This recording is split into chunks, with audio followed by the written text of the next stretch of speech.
technology is always a solution in the crisis. So technology will be really handy. There are multiple areas in which this technology would be adopted. One area is in the conduction of admission tests. The other area where technology definitely will play a most important role is in the learning space. For online education to really become mainstream and enroll millions of students rather than hundreds of thousands of students, we need to have online degrees that are accredited by the various agencies. My message to all the students and the higher education stakeholders is we need to double our efforts in this time in order to sustain and keep our economy afloat. In India, we have to look at technology and education 4.0 as actually providing education to the uneducated, people who are not getting quality education. Education 3.0 was nothing but technology driven. This is now going to be a permanent feature and is now going to figure in all the teaching learning activities of times to come.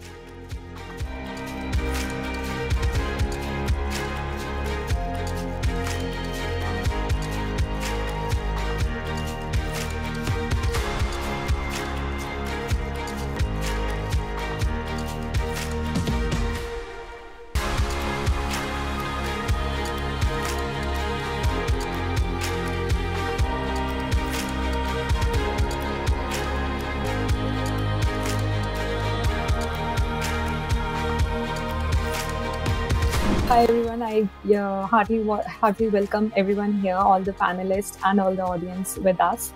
Starting with the introduction for all the dignitaries who are present with us for this panel today. We have Dr. Bigyam Verma. He is the Director of SIES College of Management Studies, Mumbai. His areas of specialization are strategic management, corporate finance and investment banking. He has authored a book on international finance. Dr. Verma has taught at XLRI Jamshedpur for about 9 years as a full-time faculty and also at IIM Kozhikode. We welcome you, sir. Next up, we have Dr. Neeraj Amarnani. He's the Dean Academic of Goa Institute of Management. He has over 25 years of corporate and academic experience. His academic areas of interest are fintech, capital market investments, behavioral finance, financial modeling, and corporate finance. One of his greatest achievements includes being awarded as the best teacher in financial management at the Lokmat National Awards for Education Excellence 2015. Welcome you, sir. Next up, we have Dr. Vijay Bangale, sir. He's the Dean at IES Management College and faculty in marketing. He's an experienced professional with industry experience of 17 years, coupled with 14 years of experience in academics. Before getting into academics, he has worked with companies like GSK Consumer Healthcare, Renback, C, Merck, etc. and successfully handled the marketing of pharmaceutical, OTC and FMCG products. We welcome you here, sir.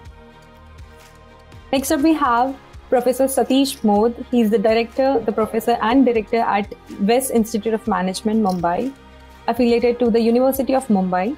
He is an author and researcher in the field of ethical management, airlines management and disaster management. He has written a pioneering book titled Ethical Management based on Indian value system. He is also the author of a popular book, Discover the Arjuna in You, published by Jaico Publishers. He has written more than 5 books on disaster management as well. With warm-hearted, we welcome you to the College Dunia series, College Dunia Connect series. Thank you so much.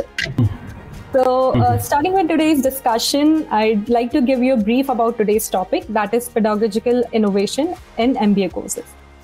So, sir, like all the dignitaries, with disruptions happening all over the world, the one thing that will always be indispensable for society to survive and thrive will be a good education system. So education must not only be comprehensive, long-term and excellent, but it must also adapt over time to meet the difficulties of a rapidly changing and unpredictable globalized world. This evolution must be methodical and scalable. As a result, professors, researchers, institutes are expected to innovate teaching on a daily basis. They're learning theory practices, they need to innovate their teaching methods to make certain that all students are prepared for life and work. Hence, we present this panel discussion, Pedagogical Innovation in MBA Courses, to understand from the stalwarts of B School how, according to them, there have been changes in the method of learning and teaching at their institutes and in general at the management institutes in MBA courses to prepare the young managers in the nation. So this platform is open to you all. I would like to know how, according to you, institutes are trying to be more innovative to keep their students at par in the competitive world, and what are the new approaches and tools are being used to make active learning a reality. We'll start with Dr. Satish, sir. Yeah, this pandemic has done one thing, which is removed the experience of students of live learning in the classroom. And classroom is just not a place where there is a teaching or learning takes place. Classroom is a place where debate takes place, where all students put together, they put their viewpoints, especially in management education. And there is a transfer of ideas from one person to another. So during this pandemic, this is one thing which all students are missing. And what has happened is that one concentrated classroom now has become a distributed classroom. So the nature of class has changed, where all students were coming together and attending class in one physical room. Now they are all attending classes at their home or wherever the internet is available. And teacher is sitting in one place and the distributed classroom is happening. The technological innovations and various platforms available, either Zoom or Google Classroom or any other platform, which has really enabled this distributed classroom. So all the faculties have very quickly adopted to this distributed classroom method and trying to see that students are continuously engaged by various innovative methods so that they know that students are engaged in what is being taught and they also put their viewpoint. I think at the beginning I would say this much, and then I will put some other viewpoints and other methods of innovative teaching when my turn comes. Thank you. Sure, sir. Thank you so much. Neeraj, sir, would you like to add on to something like this? Yeah, I mean, I think Professor Mode has raised or put the context very clearly.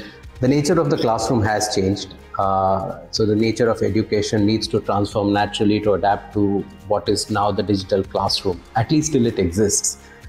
And while we need to adapt to the change, one thing is there that having adapted, something will remain with us irrespective of whether we continue digitally or go back to face-to-face teaching, right? This is a new set of skills that as educators we have learned. Students have learned to learn online, and what is an essential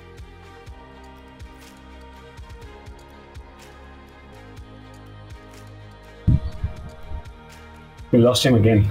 Yes, no longer in front of you. Right, I have colleagues here, and all of us have spent decades in the academic environment in the classroom, and decades before that being students ourselves in the classroom. So if you look at the sum total of experience each one of us has had, most of our academic experience, irrespective of which side of the table it is, has been in the classroom. Right, and to now use the current situation to address the digital native through digital means is a big challenge. The digital native is not someone who has the attention span of 75 minutes that a typical MBA classroom allows you to impose, if I may use the word.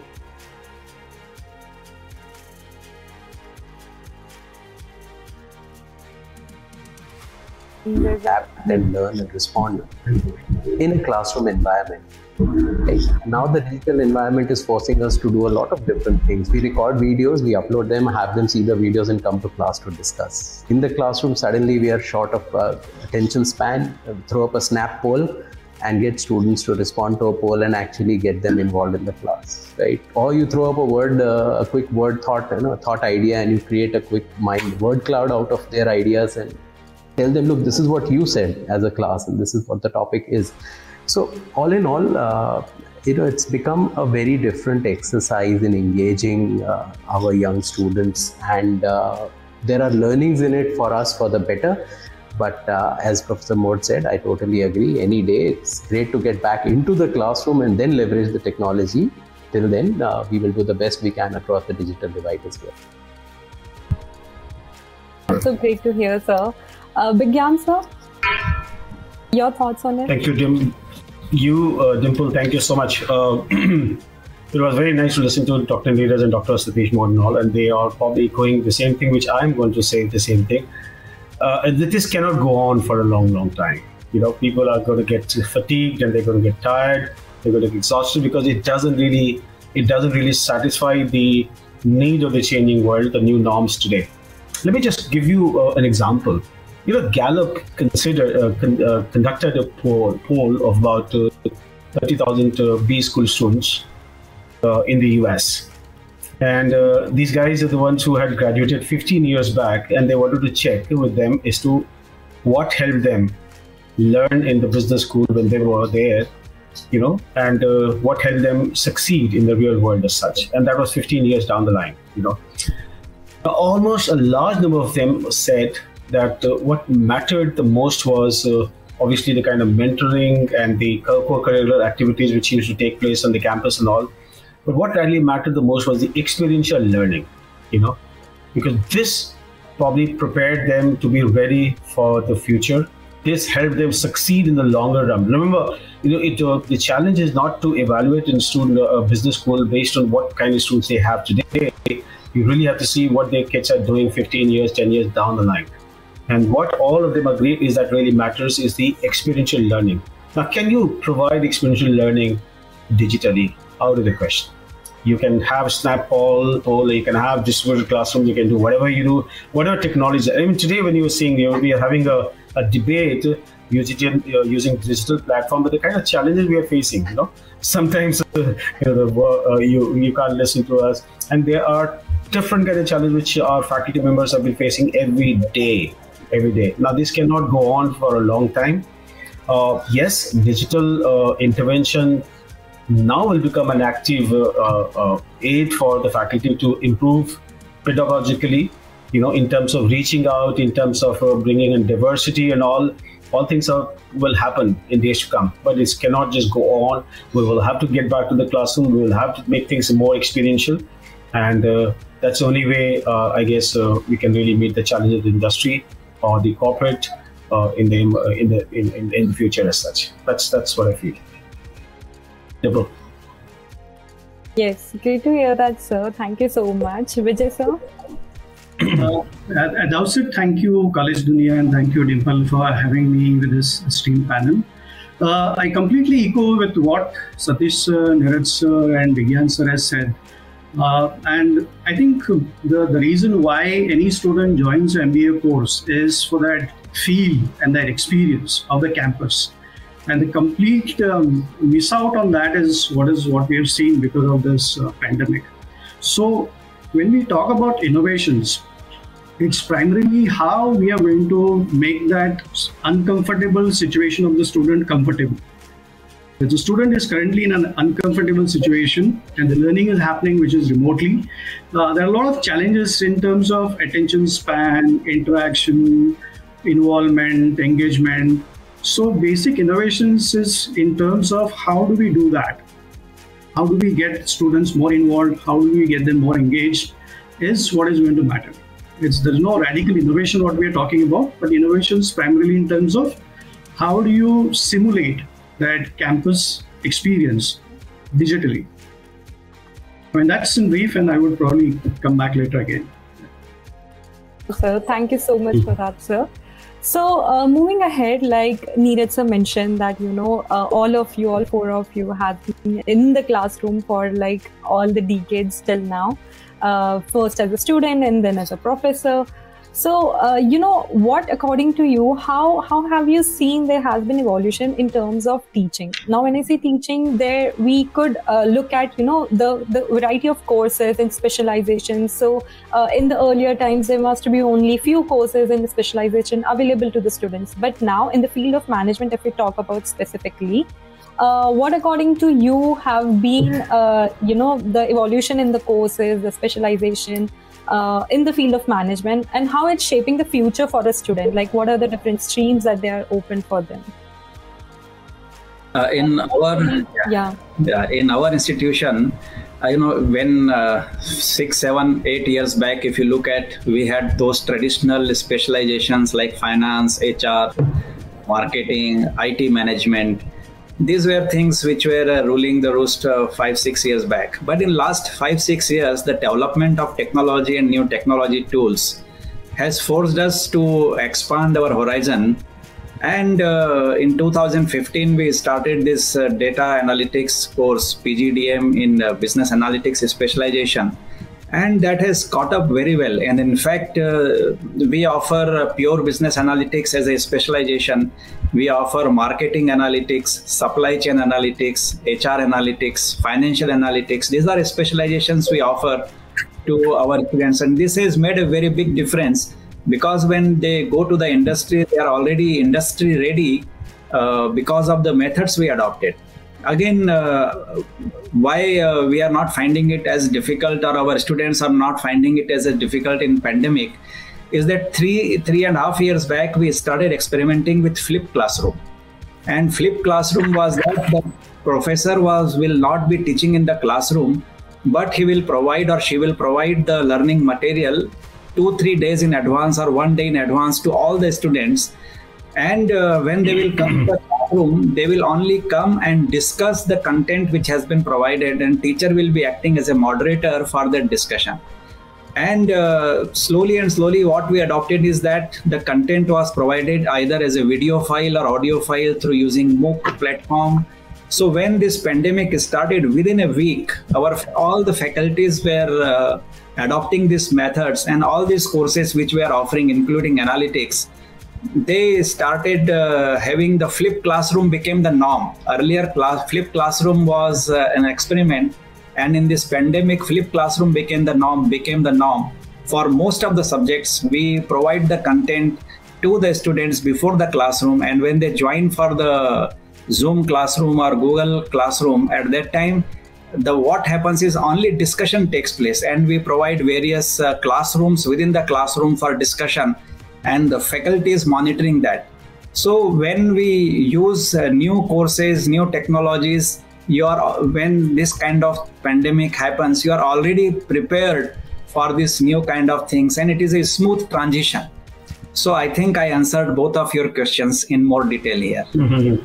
Yes, definitely. So, flipped classroom with such an innovative courses. So it seems that there has been evolution throughout all these decades, and I could definitely see the innovation that you have made in your institute. Vijay, sir? So there are two things here, basically, in terms of new specializations and new courses. So in terms of new specializations, we also have added business analytics course. And prior to that, of course, we also had entrepreneurship, because one of our vision is also to have some certain percentage of students getting into their own business, generating jobs for people. Yeah, so entrepreneurship specialization is also there in IAS, besides business analytics. And we also have a unique specialization, which is a pharmaceutical management course in IAS. Of course, it's not new, it's there for last several decades. In terms of courses, typically we have introduced several new courses, and when I say several new courses, one of the new courses what we have introduced recently about 2 years back was self-learning courses. So where we sort of have a basket of topics on which students have to do self-learning. We provide them a lot of guidance, the faculty guide them. And then based on their own learning, they have to come back, do presentations, do projects, whatever. Yeah, so that we call it as a self-learning course. We also have something called as contemporary business course. Yeah, so CBS, contemporary business skills. Now, this is something like we have LTM and CBS both. So LTM is leadership and teamwork module, which encompasses classroom as well as outbound training, where we prepare students holistically. It's an overall development of the students. And contemporary business skills is something which, considering, like for example, there was one report which you must all be aware that World Economic Forum said that besides the other skills like technological skills, digital skills, etc., managing self or stress management is one of the important skills which is going to become in the top 10 skills in 2025, and this is globally. So that's one important aspect which we are inculcating in the students, and we hear a lot of things like resilience, empathy, adaptability. So these terms are good to hear, but how how do students imbibe those qualities is very important. And those are some courses which we have introduced in the current past. So that's about the courses and specializations. That's great to hear, sir. Like, I'm sure students listening to this just acknowledge that we have a lot of new courses and specialization available in the market. Yeah. So Neeraj sir, we lost you in the between. Like, I'm sure there must be a connectivity issue.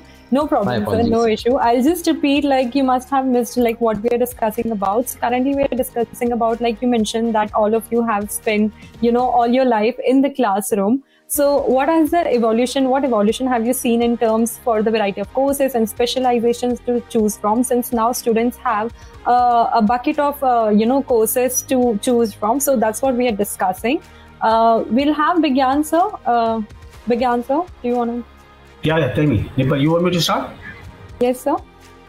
Okay. Dimple, let me just let me just give you a little bit of background.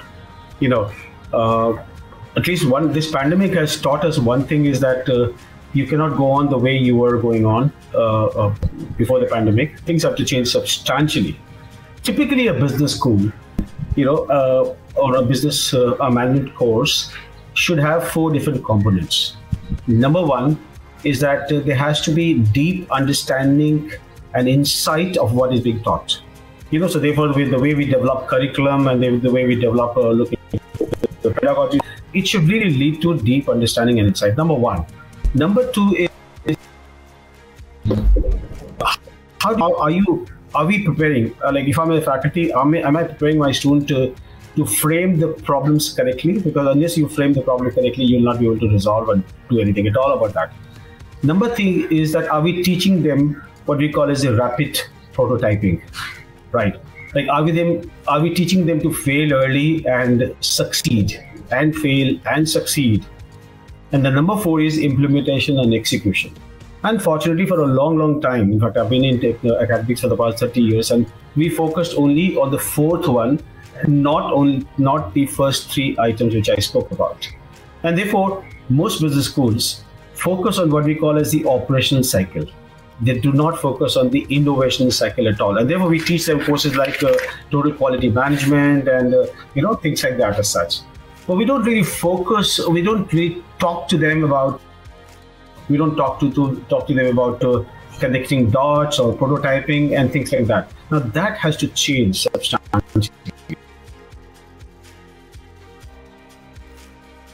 Whether the course, the new courses which you launch is important. The way you look at it, unless you bring in innovation and experimentation and experiential learning as an integral part of the entire learning as such, things going to be very, very difficult. And therefore, a lot of business schools have started focusing on the something what we call as the design thinking, even in analytics. And so we are. I'm not saying we've done too many things, but we are substantially making a huge amount of change. For instance, now we are not just talking about the 4 or 5 functional areas of finance, marketing, HR, and this and that. We also included what we call as data science and business intelligence as a special area for a management student as such. So whether you're a pharma student or a biotech student or a PGDM student, also all of you will have a new area called DSBI, Data Science and Business Intelligence. And that's where we really tell them to experiment, learn the experimentation, become a little more innovative and all. Now, these are the things. And I'll just give you one example. We launched last year something called Ideathon. Ideathon is basically a combination of what we call as hackathon and ideas. So what we did, we have almost about 6,000 alumni all over the world today.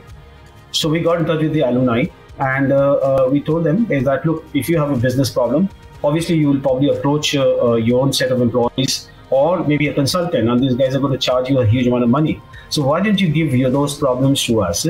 Let fresh minds, absolute fresh minds, bright young students, let them work. Maybe they'll come out with some out-of-box thinking, and will probably help you in resolving your issues as such. We got a response to 10 alumni, and then this year we opened up for anyone and everyone. So we had 50 different problems from 50 different corporates from all over the world. We got problems from the US, from Canada, from Australia, from Dubai, and whatnot. So a group of students, all PGDM students, they made small groups, and the problems were given by the companies. So there was a mentor assigned from the company. The students worked on that on our side, and each of these 20-30 teams worked on the very different problems as such.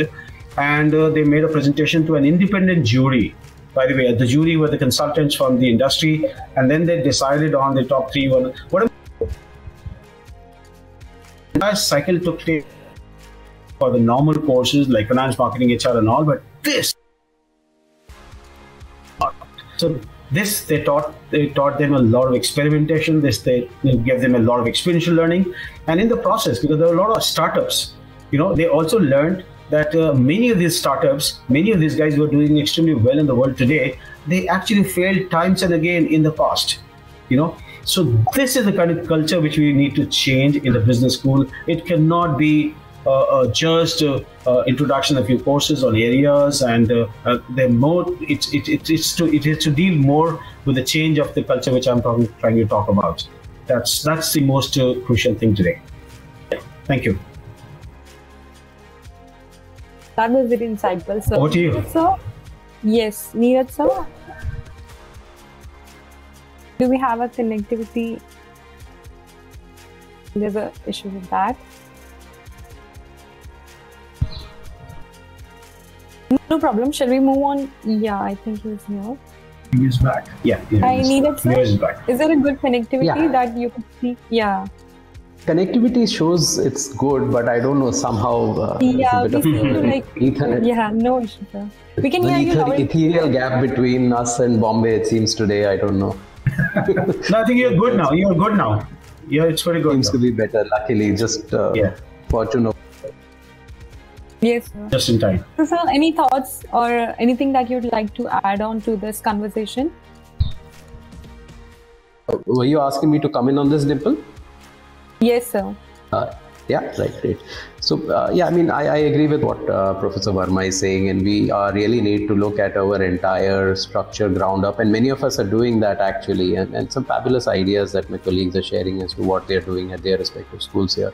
At GIM, what we have been doing actually is it sort of started this journey of looking differently at the entire setup. Started about a decade back, 2013. We decided we'll go for a dedicated program in healthcare management, and sort of hopefully we've been a bit ahead of the curve there in some respects.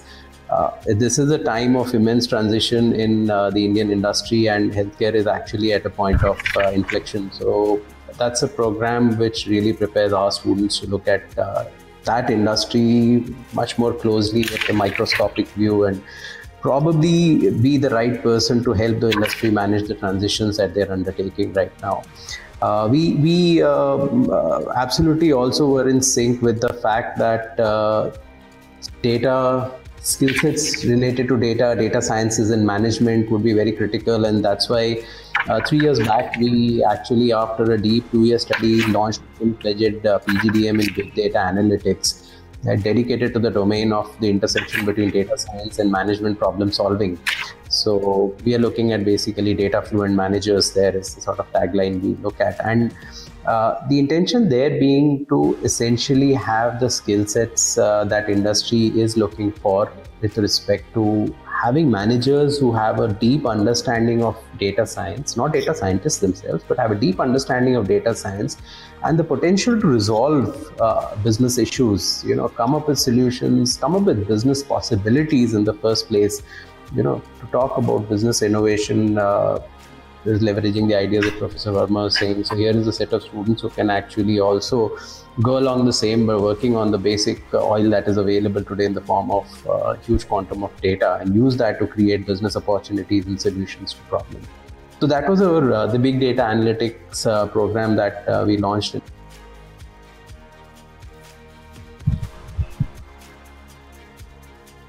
Due to the fact that the finance sector The finance sector is undergoing tremendous changes, over the last few years, and we have been very conscious of the fact. So we actually were originally thinking of looking at the banking and insurance, financial services space some years back, but we somehow felt it wasn't the right time or the right space. But 2 or 3 years back, we realized that yes, the sector is now again undergoing massive change.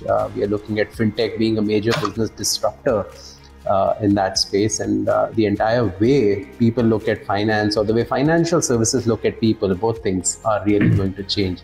And hence we launched our PGDM in banking and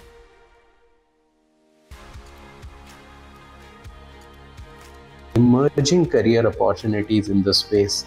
So if you look at the curriculum of our program, we do talk about the conventional banking, the type of financial services required, but a lot of emphasis is on data science there, on artificial intelligence and machine learning, on Internet of Things and banking technology, because essentially we do believe that going forward, it is the technology plank which is going to be the major disruptor. And while people should naturally have a core understanding of the domain of finance, they need to have a deep perspective as to how technology is making finance happen, by way of financial analytics, by way of financial services options, and how they can serve people better through that. So these are the courses that we launched, apart from some major changes in our flagship PGDM to make them more data tuned, so to say.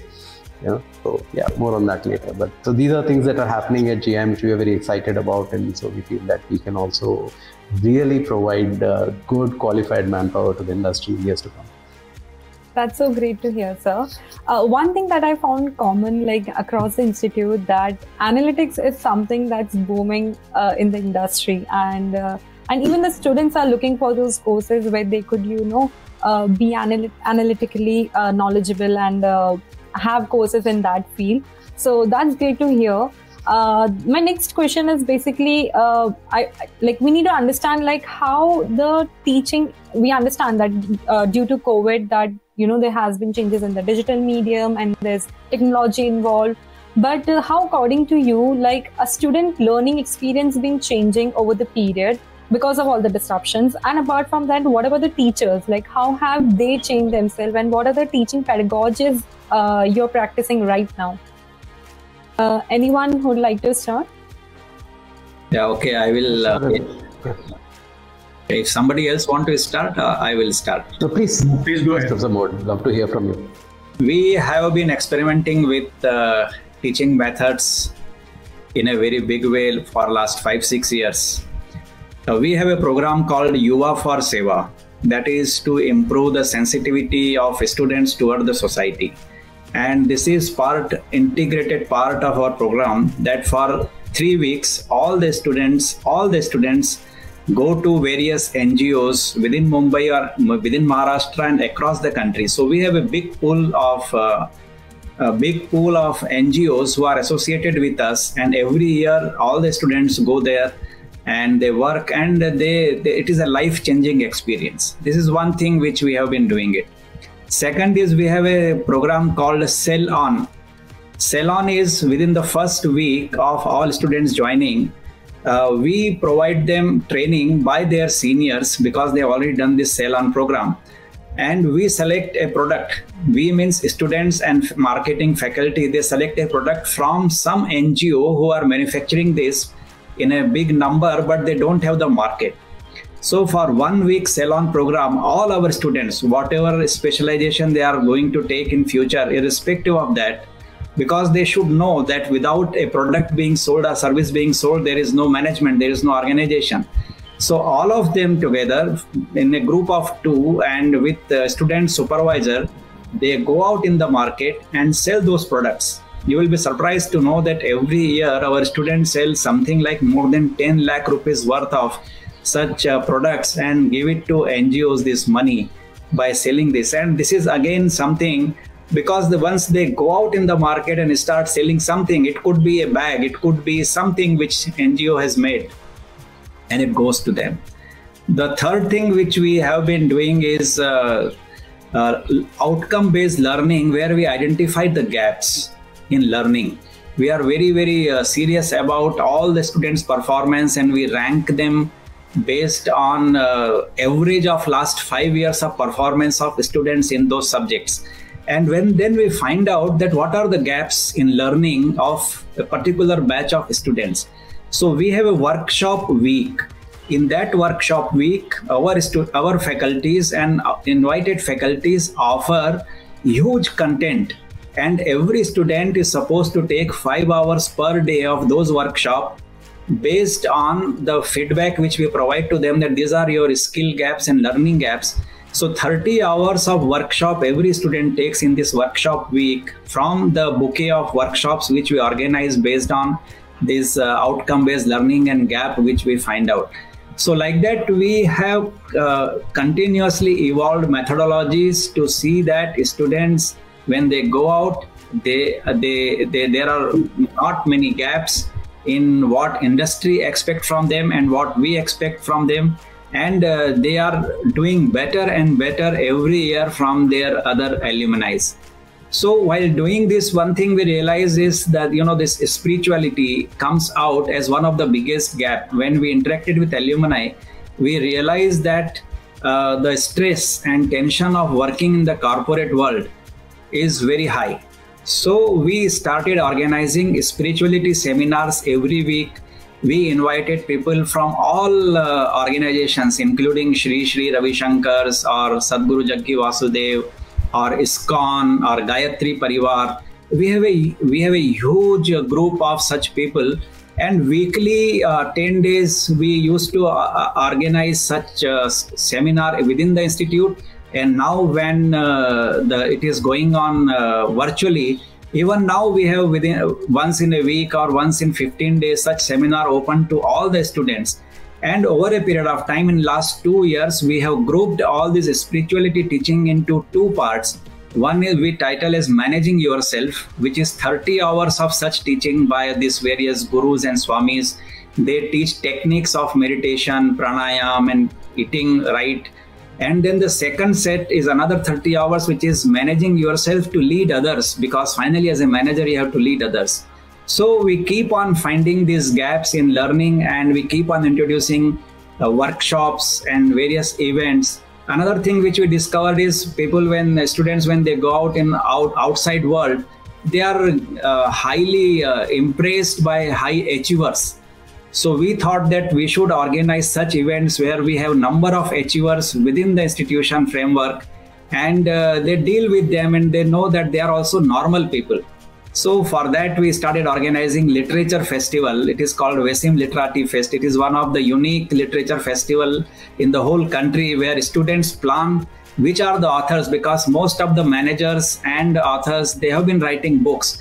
So they pick up 15-20 such author celebrities, and they come to the campus and they talk about how they thought of writing that book. So all the students, they form groups and they talk to them. So we try to see that they don't no more remain mesmerized by big names and big ideas, and they know that yes, this is also doable for me. So this is the way we have been experimenting a lot with our management education, and we find that this is having a huge impact in the student experience in the institute. Those are some really great initiatives that you have mentioned, sir. Like, I'm sure students are having a practical experience in all those fields. So that's very great to hear. Neeraj, sir, would you like to add? Yeah, sure. I'd be more than happy. So I also, it's some great initiatives that Professor Mode has talked about, and I'd love to share what we are doing at Goa Institute of Management along those lines. So we do look at experiential learning as being the bedrock of learning. All said and done, it's what the pandemic has taught us is it's important to sustain a spirit of lifelong learning, and that only happens when students get into the mold of continuous learning. So it's not just one course or one term or some curricular inputs. It's about creating an openness to learning from all different dimensions. We have this initiative. It's a social initiative we are very proud about, because it's a whole credit-rated course. It's something that spans the entire year. Students spend 20 Thursdays in the field visiting an organization that has pitched and that they have said.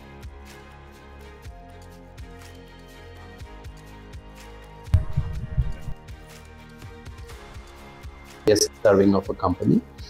So students spend one entire year pursuing a full day of activity there. So they spend 20 days over the course of the entire year working with that, and that spans the years, which includes multiple presentations right through with the client, as we call them, the client body as well. So that is part of a larger initiative on social responsibility and action. So we really do also feel that a really meaningful manager is one who understands the compulsions of society today and is willing to take decisions keeping in mind what are the societal impacts, on multiple stakeholders. So that's a very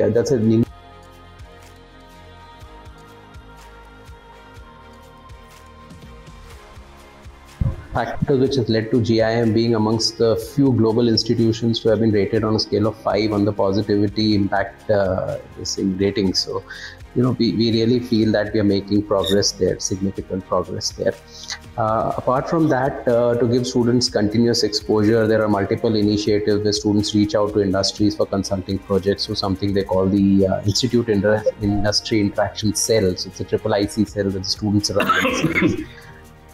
There is a collaboration we have with the University of Antwerp in Belgium, where their students come over for a 3-week period every year, where we constitute teams constituting of chosen students from us and students from the University of Antwerp.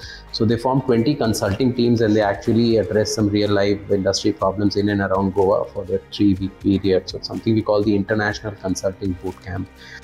Apart from that, we have now constituted in-house something called a behavioral lab. It's at the initial stages. So some sensory tracking equipment, eye tracking equipment, skin conductance equipment, things like that are what we're doing.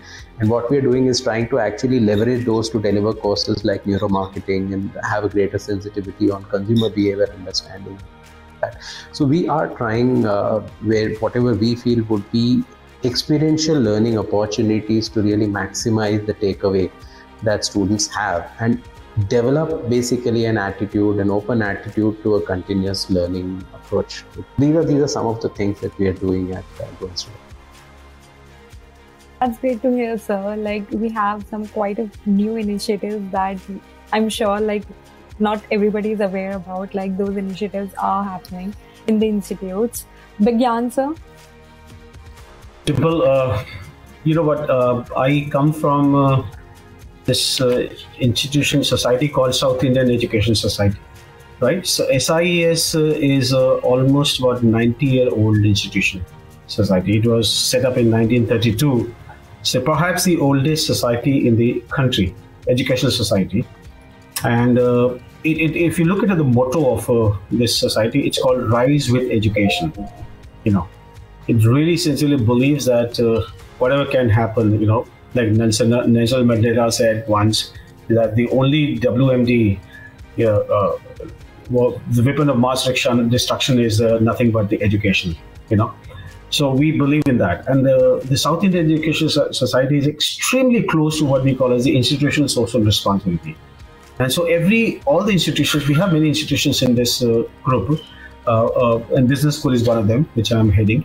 All of them have a very, very what we call prime responsibility of in embracing what we call as institutional social responsibility. So, for example, our business school has adopted 2 villages, 2 schools in a village called Sholapur, which is about 90 kilometers away from Mumbai. And we have spent about 4.5 crores building hostel and school over there, meant essentially for the Adivasi young boys and girls, absolutely, class 8 up to class 8. So we actually spent 4.5 crores, and this entire institution is being run by our students. So they really go to those colleges and those schools and all, and it gets a hands-on experience. And in fact, the school in Sholapur called Khairpara School, it got the best award for being the best digital school in the state of Maharashtra. So this is the kind of exposure we provide. Activities like the NGO internship or interaction with NGOs and all is a very, very regular thing as well, because this is our culture. The moment you walk into our institution, we are very close to what we call as a triple bottom line. So all P's of the triple bottom line. It's not just profit. people, but we also take care of the planet also. So anything and everything which you see on our campus is very close to the environment and the green energy and taking care of the society and all. So that's one part of the institution. So we do a lot of things. We do NGO internship and exposure to that kind of sensitization and so on and so forth as such. And then many activities are driven by our students. So there's many committees. Our students actually take care of everything because they connect with the industry, they connect with the alumni, and it's all led by. Like for instance, there's a body called FinScom, in our institution. It's made by the finance students. So they keep organizing many activities and ensure that a lot of the students get involved in everything. So everything is driven by the students as such, and they feel very empowered. They feel so that's called the experiential learning. We're not just teaching in the class, but we're also making them learn all these things as such. And on top of that, while all these traditional things are happening at the same time, we are exploring the possibility of bringing AR, VR in the classroom as such. Because we don't really know how long this kind of pandemic will continue and how long they're not going to come back to campus. So we're joining hands with multinational tech companies as such to bring in the augmented reality and the virtual reality in the classroom as such, so that you can simulate as if you're sitting in a boardroom and having a high level of discussion and all. So one student is acting as a head of finance, one student is acting as head of marketing, and they're given the live problems also. And so they're going to work on those kind of simulations and all. And as Dr. Neeraj also mentioned, that these technologies can be extensively used for many things, whether you're making presentation or resolving a live problem or whatever we think as such. So we on one hand we are keeping them close to the society, we're keeping them close to what we call the planet as such. On the other hand, we are keeping them absolutely close to the kind of changes which are taking place in the world as such. And at the same time, almost all international national bodies like FICCI, CII and all, so we are closely associated with them. So any event which happens or organized by them, we make sure that our students participate or they compete. And not to mention, we really encourage our students to go to the top business schools and actively participate in all those events and all. Because when they come back with the prizes and all, look at the happiness on the face of these fellows. They feel as if they've got everything in the world. And that is what we will do. So, Shrikant Jattar wrote a book called Rethinking MBA, something like that. And he spoke about, he's the current dean of Harvard Business School. And he spoke about the three things: that knowing, doing, and being. Most of the time in the business schools, we just start with the knowing and doing thing as such. We don't emphasize on the being part as such. Whereas in this business school, we really, really work hard to make sure that all the students, they just don't know, or not only that know things, they do things, but they also become like that. So that's the biggest challenge, because just because you take a course in ethics, it doesn't mean that all the students will become ethical. Or just because you take a course in entrepreneurship, it doesn't mean that all these students will become entrepreneurs. Not at all. It's a change of the mindset which is really important, and that's the being part which I'm talking about. And this is an area which is ever changing, and a lot of work to be done. And I guess business schools all over the world are now going to focus more on the being part as such than anything else. So that's the way we look at things such at our business school. Sir. Over to you. Again, some great initiatives, and I'm sure students get to know that it's just not about studies anymore. Being practically available on the field and being part of all these initiatives, it really makes the students a wholesome experience in that. So, Vijay sir? Since Vigyan sir talked about his institute being 90-year-old, I'm not trying to demean, but I come from an Indian Education Society which is more than 100-year-old. So, and in our logo of IES, we have value addition through education. So that value addition is something which is the holistic aspect what we talk about. And I mean, whatever Satish sir talked about or Neeraj sir talked about, we do have those initiatives also like CSR or entrepreneurship, etc. I think specifically your question was during pandemic, what were the initiatives taken by faculty and students? I'll just answer to that question. What we have done is As soon as pandemic was there and everything switched to online, obviously we switched on to MS Teams, and we had a proper training session for the entire faculty. So the faculty were trained to take sessions on MS Teams and use all those innovative tools which can be used to engage students. Students were also briefed about those tools. Students were also made comfortable using those tools to ensure that there is enough participation, engagement, involvement, and thereby experiential learning. Secondly, there is a AICTE course called as Universal Human Values, UHV. So we have introduced the UHV in curriculum of PGDM. So the PGDM students, they undergo this course, one of the courses in their entire syllabus. And almost 90% of IS faculty members have also undergone through this course by AICTE trainers. So universal human values is something which is the aspect which is going to address to some extent what Vigyan sir or Satish sir talked about spiritual sessions or being part of it. Right, so that's one approach which we are taking. We also had one initiative. We have a Rhythm Cell, and Rhythm Cell is something which does a lot of corporate social responsibility type of activities. And one initiative which was taken during pandemic was, in spite of being remote, we took a tree plantation drive. So that was in terms of taking care of planet. So virtually wherever the students are, whether they are in Mumbai or in the remote village, they planted trees and the photographs were taken and the videos were put, and this was done on the Independence Day. Then we had the entire website was designed by students, where they designed a website just like an e-commerce platform, and they sold the products. They tied up with various companies, small manufacturers, and this was sold online. So these are some of the initiatives which, to give an example, I think that's broadly about few initiatives to answer your question. Yeah. Thank you. Over to you, Dimple. Dignitaries, we do have a few questions in the chat box. Starting with that, like the first one, like what does the future hold in terms of innovation in the management institute? So what do you see? I think what the person meant is like, what do you foresee? What would be the next innovation in the management institute? We are already seeing the innovation in management institute. Yeah, am I? Yeah. Okay. Whom did you ask the question? Anyone, sir. You can proceed. No issue. So we are already seeing innovation in the management education. That what was being taught one-to-one is being taught virtually online. So what is going to happen is online and offline is going to merge, and it is going to evolve as a hybrid system of learning. So in hybrid system of learning, students will be using lots of MOOC courses which are already available online. Faculties will be using these MOOC courses.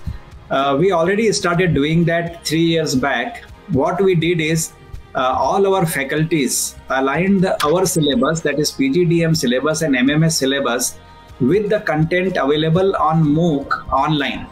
And when we give the course outline and teaching outline to all the students, we also give along with that links of those videos which are already available on internet. And if they are interested, they can go to those videos before coming to the class, or if they have missed the class, they can, after the class, they can go to those MOOC videos. So this is the kind of hybrid learning which is going to evolve in a very, very big way. The second thing, because of this hybrid learning, there will be internationalization of education.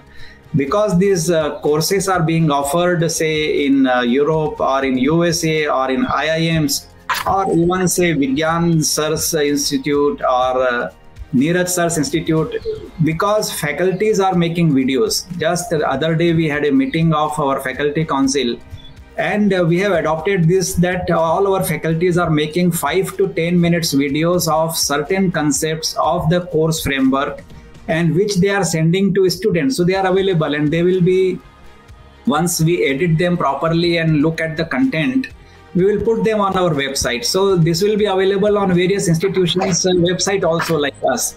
So this hybrid learning, that is offline and online learning, plus internationalization of education, is going to be the real student experience.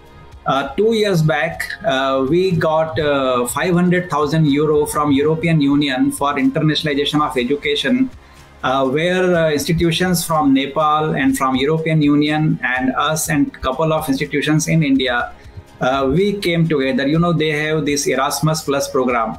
We are a very, very active participant of Erasmus Plus program. Last 3 years, our faculties are going to European Union countries for teaching, and European country teachers are coming to our institutions for taking some courses. Even though pandemic is there, this process is on.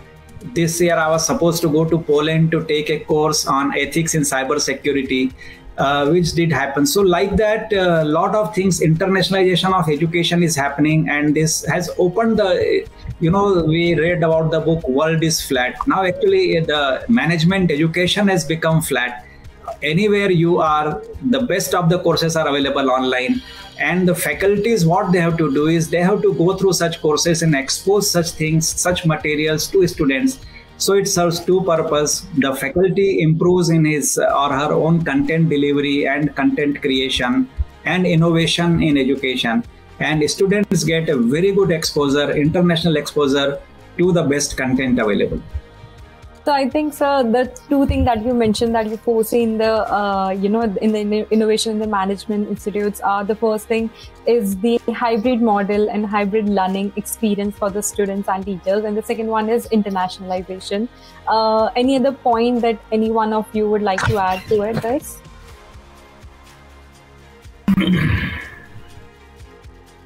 I think the number of courses which will keep coming is going to go up. Like more and more, it's like contextual leadership is something which is going to be talked about.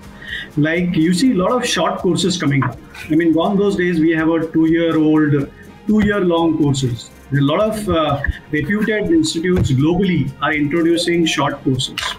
And when I say short courses, they could be like 6 months, 9 months, 15 months courses also. Right? And typically related to a specific problem or specific skill. Those type of courses also, I feel, would be coming in a big way. That's true, sir. Like, I totally agree with that. We do have another question. Abhinav has asked that how are the new approaches, the tools and technologies, the innovations that you're using is going to help students for their future? Like, in what way, for the work or for their life, how is it going to help them? May I come in on that? Yes, Neeraj, sir. So let's look at it this way. As rightly pointed out, Professor Mode, Professor Vijay, we are very clear in that. See, the knowledge base per se has really been democratized. You have much more sources available to tell you what finance is, what marketing is.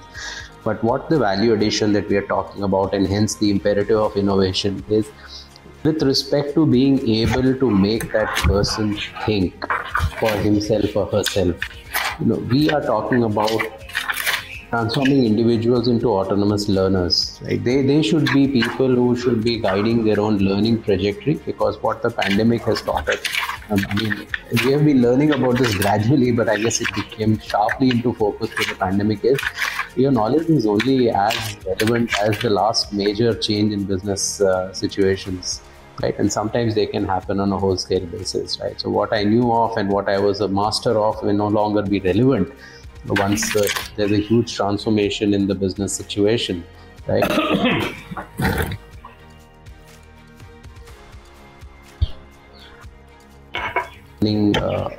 A learner, and that is where a lot of the innovation with respect to pedagogy is to force the individuals to think, to generate their own knowledge, generate their own perspective, and generate a motivation to learn. So whether it be through innovation laboratories, whether it be through in-classroom exercises when they do the courses themselves or study themselves and actually debate in class on what's happening or construct a solution whether it's a critical thinking exercise or a much larger design thinking exercise. So it's basically to create a thinker, to create a person who can leverage a social network that gets constructed firmly on campus and take that forward into a lifelong career opportunity. That's the emphasis we have.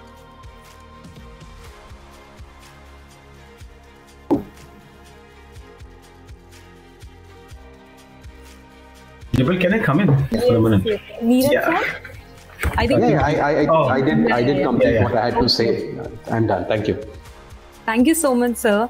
Bigyan sir, you were... Yeah, Dimple, what I wanted to tell you is, this pandemic has led us to rethink everything, The same model cannot just continue anyways. As you all know that there's been a shift in the learning preferences of the students.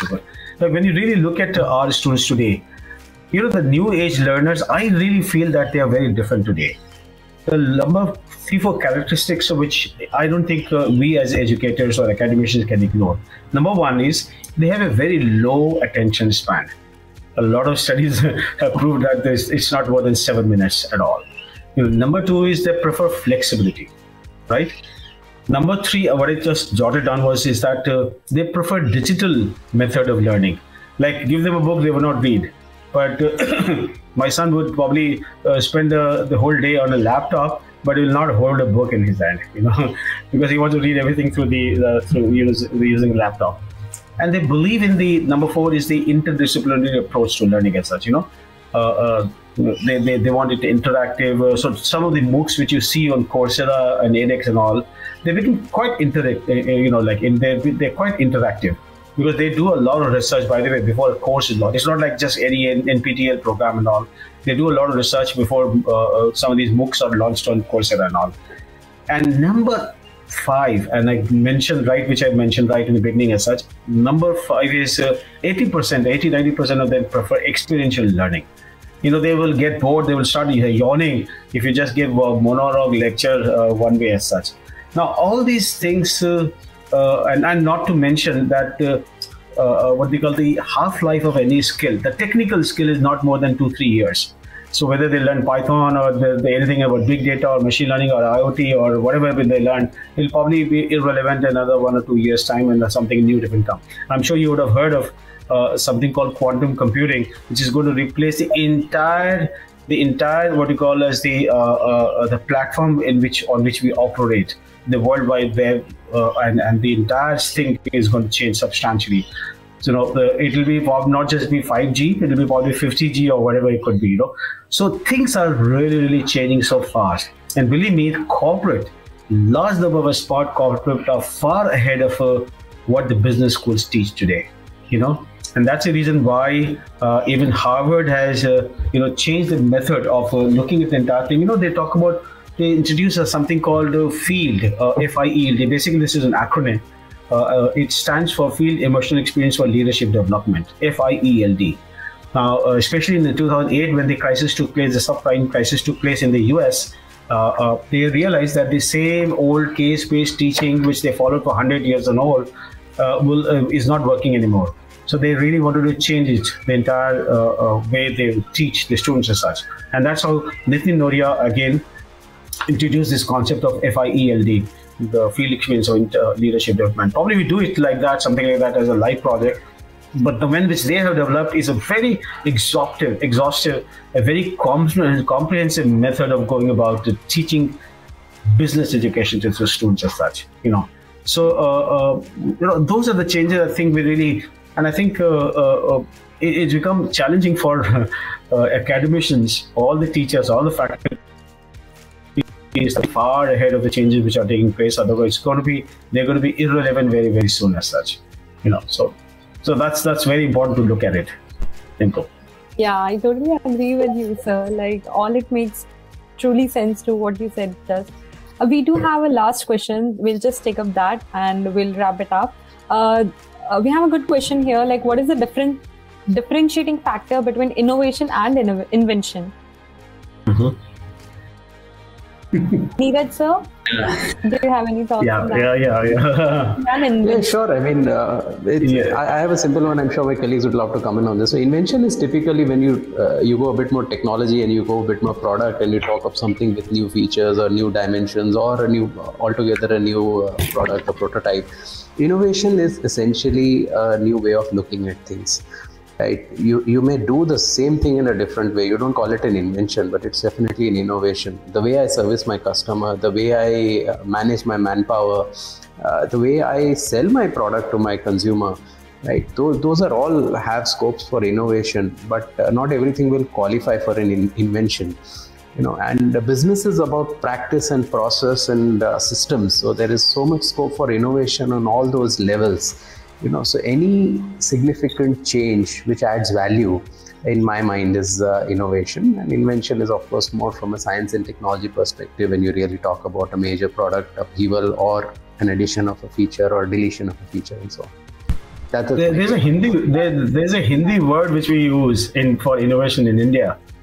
That's a very nice name. Jugaad. I'm talking about Jugaad only. I'm curious to know one thing. Okay, just can I add one?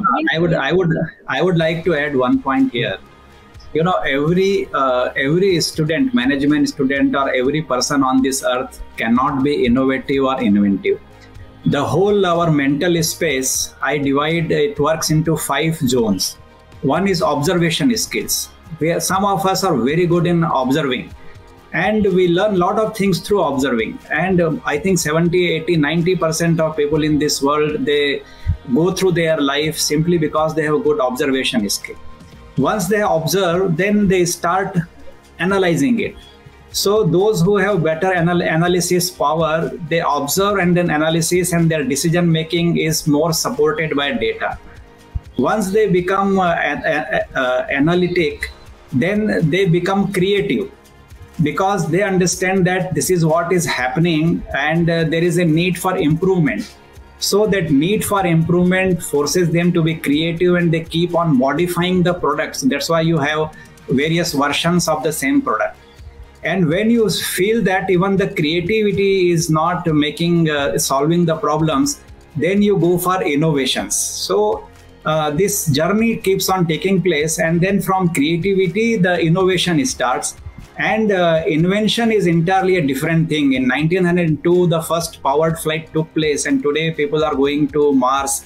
So invention is very different thing, but innovation keeps on happening every day around us. And all of us, if we are observing things, we are analyzing things, and we are trying to introduce new factors to it, then all of us can be innovative.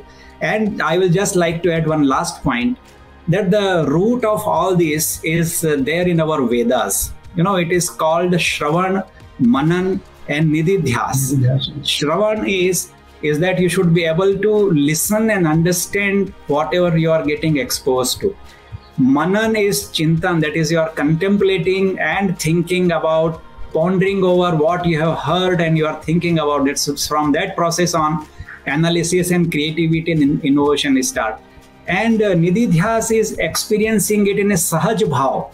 Very easily you are able to implement what you have learned.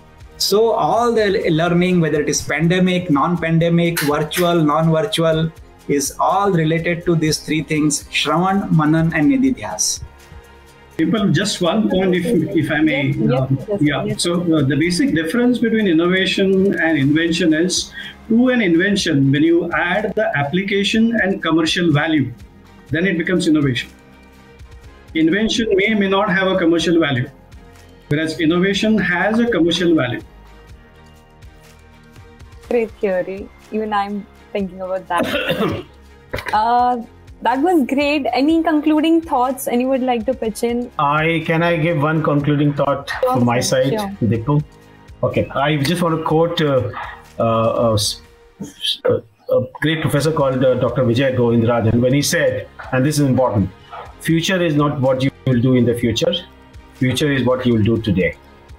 So just, I think the audience should remember this. What we do today is going to be the future for us, all of us. Also nice to hear, sir. Neeraj sir, Vijay sir, Satish sir, any concluding thought? No, I wouldn't want to take away from that lovely concluding thought. So if I had any other thoughts, I'd let them rest, and I will just endorse what my colleague. Yeah, I fully agree. I fully agree with. We have to live in today, this moment. If you learn how to live the present moment, the future will be beautiful, or whatever it is, you will be able to face it. But you have to learn to live in the moment, in the current moment. That's great, sir. So, okay, so we'll conclude with that. Thank you, Vigyan sir, for giving us such a great ending to this. Thank you everyone for being part of this discussion. It was indeed a really insightful session, and I'm sure our audience must have gained knowledge about the efforts and approaches that B schools are using to innovate the learning experience for the upcoming managers and students in the nation. So thank you everyone. Thank you for being part of this webinar. Very well conducted, Dimple. I must congratulate you. Thank you. Right. Apologies. Great questions you asked. Thank you so much for having me. It was a pleasure interacting with all my colleagues. Thank you so much. Thank you. Thank you so much. Thank you. Bye. Seeing all of you. Very nice seeing all of you. See you. Bye. Take care. Bye, sir. Take care.